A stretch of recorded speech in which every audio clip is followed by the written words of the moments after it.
5:37, Nashville's Morning News on Super Talk 99.7 WTN. The Gang of Three Amigos brought to you by Awaken 180. We'll see how they feel after this segment. They're going to love it, Brother Dan. Oh, of course they will. Along with Ken Weaver, Johnny B. So I'm looking at this story. It's actually kind of funny. So the headline is, they've got a picture of Kim Jong Un, North Korean dictator. That's funny enough. And he's got his head bowed, and he's got a tissue in his hand, and he's crying. Oh, poor little fella. You know why he's crying? He is begging North Korean women to have more children to halt the country's falling birth rate. And, you know, my advice to Kim Jong Un would be, well, why don't you make food available to the people of North Korea? Yeah. I mean, let's face it. I mean, if you're a woman, you're not exactly in the mood if you're trying to figure out how to get your next meal, let alone have a kid to figure out how to feed that kid. Amen. That's the problem with what's going on in North Korea, is the country is one of those crap hole countries that Donald Trump was referring to, I'm assuming, many years ago. And so now you've got Kim Jong Un crying in front of thousands of women as he calls on them to have more children. Meanwhile, all the men are saying, well, honey, let's practice. Sure. And they're saying no. No. Practice makes perfect. Well, plus, you know, the women, it can't be, the men can't all be all that appealing in North Korea, because doesn't Kim Jong Un force them all to get the same Kim Jong Un haircut? Probably so. I've heard that, actually. Boy, that's a place that really needs some hairstyling. Bad. Boy, it sure is, man. I got to tell you, and some food. Anyway, so that's in the news today. All right, now I want to know how you two feel about this story, because you two are, you know, fans of college sports. Football. Yes, sir. So apparently, this is the headline: the NCAA's radical proposal to pay Division I athletes. Amid pressure to modernize, the NCAA president, Shirley Baker, outlines a new model where Division I was the bigger schools, right? Division I schools could pay athletes through endorsements and educational trusts. Now, I thought this was already happening. Like, what am I missing here? Because haven't athletes been able to make money on endorsement deals already, or am I missing something? Maybe I'm missing something. I could be, because I like college sports, but I'm not up on all this kind of stuff. Well, right now they can get paid for their name, image, and likeness, which means that they can promote themselves and they can get paid for it. Okay. I believe this might go a step further, and not all of the college athletes will get paid. No. Through that. I mean, you've got to be pretty popular. You've got to be, you know, the top athlete. And this could, a number of things this could do. This could breed some resentment, you know, amongst teammates, because if the quarterback is the one getting, you know, all the accoutrements, well, what about the wide receivers who are catching those passes? Well, I mean, look at so on Monday, they released the so-called transfer portal opened up for athletes who are playing college football to market themselves to other teams. And more than 2,000 of them entered the transfer portal. Now, is that a lot? I don't even know. That is a lot. Okay. That didn't used to happen. It used to be, you know, you went to a school and you stayed. Well, it's capitalism. And here's the thing. Well, you got a scholarship, which is like getting paid in a lot of ways, but now it's going a lot further. In fact, right now going on with my school, the University of Oklahoma, our starting quarterback entered the transfer portal, and the rumors is that he's actually going to get paid more to go play for Oregon than he would if he tried to enter the NFL draft. Okay. So he may have been drafted, but he likely will make more money in his first year. Wow. Playing for Oregon than he would had he entered the NFL draft. Apparently it's good to be a duck. In that aspect. Oregon yeah. Ducks? Yeah.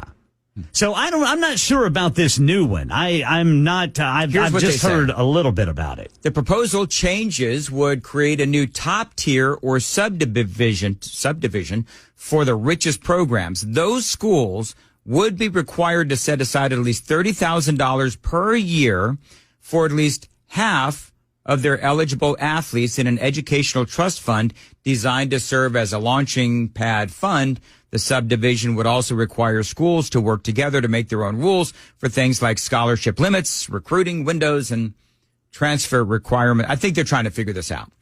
Bottom line, though, first of all, Ken, you said they get paid through scholarships. Yes. Can we all just be honest that that's a bunch of hooey?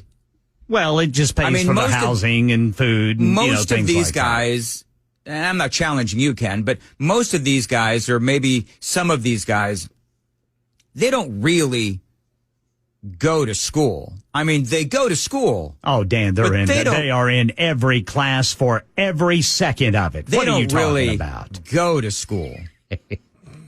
Anyway. Well, some of them do. Some of them do. Yeah. Some of them don't.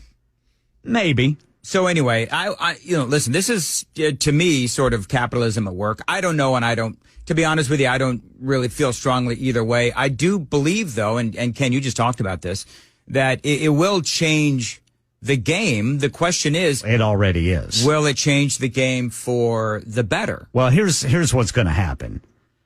So take Georgia and Alabama, for instance. Mm-hmm. Always top one or two in recruiting. Yep.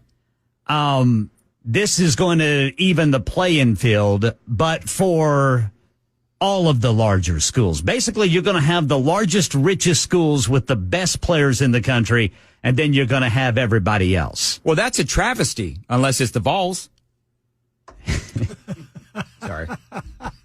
Moving right along. Anyway. Can we talk about the rodeo?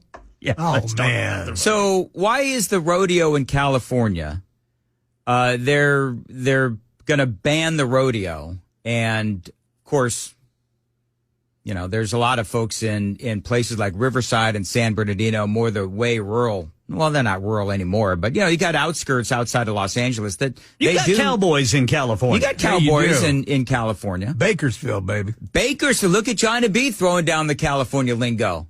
It's exactly right. I think Bakersfield still has either the world's largest thermometer or the biggest ball of yarn. It might be both. Yeah. But they also have rodeos. And now California. So they're saying that it's cruel to animals because, you got these rodeo cowboys that I'm assuming, you get on a bull, you get on a bronco, and they do the whole bucking thing. Yeah. Right? I'd like to ask some of these people that are saying it's cruel to animals.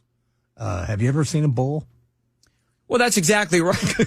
I mean, I think the bulls and the horses have the upper hand. I mean, if you ever want to talk insanity, somebody get on a bucking bull. That's bravery, is what that is. Well, that's or insanity. Yeah, it's one of the two. Those dudes are crazy. Now, you guys have they're crazier than wrestlers. Oh, yes, absolutely. Yes, they are. Have either of you ever been on a bull or Never. a horse No. to do all that? You ever done one of those stationary horses? I actually got on a horse and was sorry I did. Yeah, I don't like riding horses. I'm not good at it. How can you not be good at riding a horse? Well, I mean, Have you ever tried to ride a horse, Brother Dan? Yes. I've ridden many horses, thank you. Really? Good Yes. for you, Well, good man. for you. I don't like it. I don't either. They're too big. Anything that's bigger than me, I don't trust them. me either. If you can stop me, I'm keeping my safe distance. Now, if I had my own horse, Yeah. and he and I were used to each other, Yes. that'd be a different story. Yes. Oh, you know what 6695 says? More than likely it's because of calf roping. Because, don't the calves like run and you try to take the rope and lasso the calf? Yeah. Well, that's what cowboys did to, brand their Yes. animals. So whenever they would get stolen or go missing, they would be able to They'd have the retrieve brand. them. Yeah. All right, so I'm not going to BS on people. I'm going to be honest. Like, it can't be fun if you're a calf to be branded. It can't be fun if you're a calf to be lassoed. No. And if you're a bull, you can probably do without some cowboy with spurs getting on you and all that kind of stuff. But this is humans, animals. Okay, animals are not humans. God loves and so you got rodeo. all these people out there that are, and I'm getting attacked on the super text line, whatever.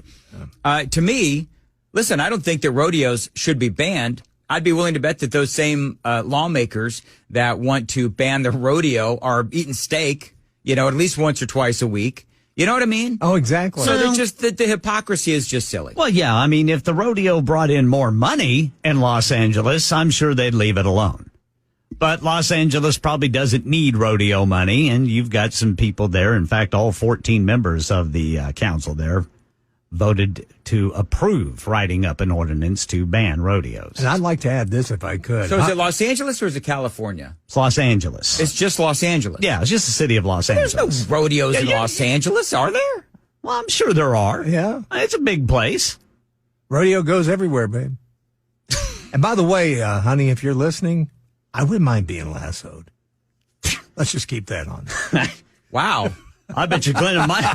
She might oblige you on a brand too, there, Oh, brother I'm Johnny. sure she would. I didn't add that. If you Glenna, noticed. strap on the spurs and stirs, whatever. Anyway, in all my years in Los Angeles, I don't know if there was ever a rodeo in actually, there must be. I'm sure Well, maybe yeah, the there's Coliseum or something. Come on, Danny, we're going to the rodeo. They're less tolerant of the rodeo than they are gangland shootings, apparently. Well, that's the there in truth. Los Angeles, I'm sure. Yeah, we're more worried about livestock than we are citizens. Well, that's the thing. You go to, places like L.A., and they've got all of that rampant crime, yet they're worried about the rodeo. I mean, it just, whatever. Only in Los Angeles. Yes. Thank I find it interesting that a city the size of Los Angeles only has 14 council members. And they're all nuts. And how many do we have in Nashville, which would fit in the middle of Los Angeles? We have like 30? Something like that? Good gracious. I think there's more than 30. I don't remember. I got to look at this. Mm-hmm. Remember, this was an issue. Yes, it was. The state is saying, you don't need that many. No, you really don't.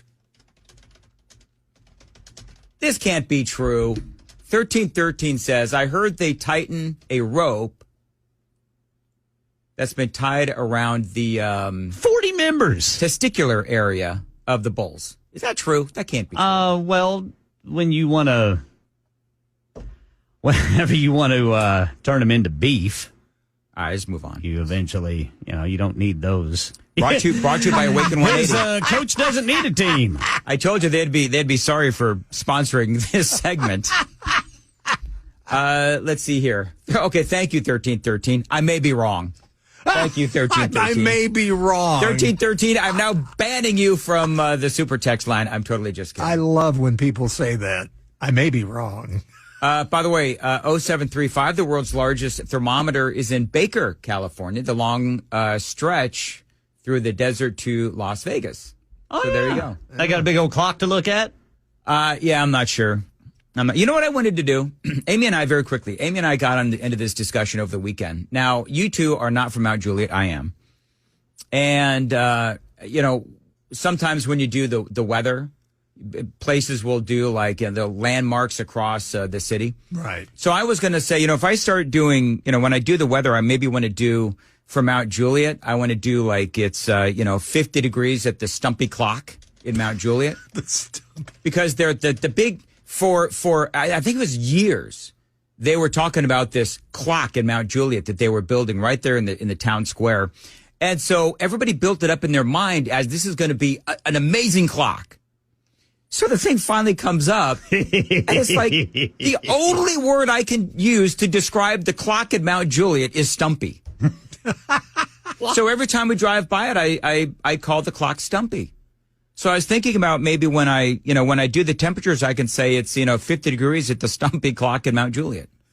But I don't know if they would appreciate that in Mount Juliet.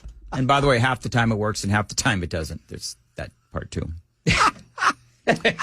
Is it a digital clock or an old-fashioned No, it's one? an old-fashioned Stumpy clock. Got a second hand, too?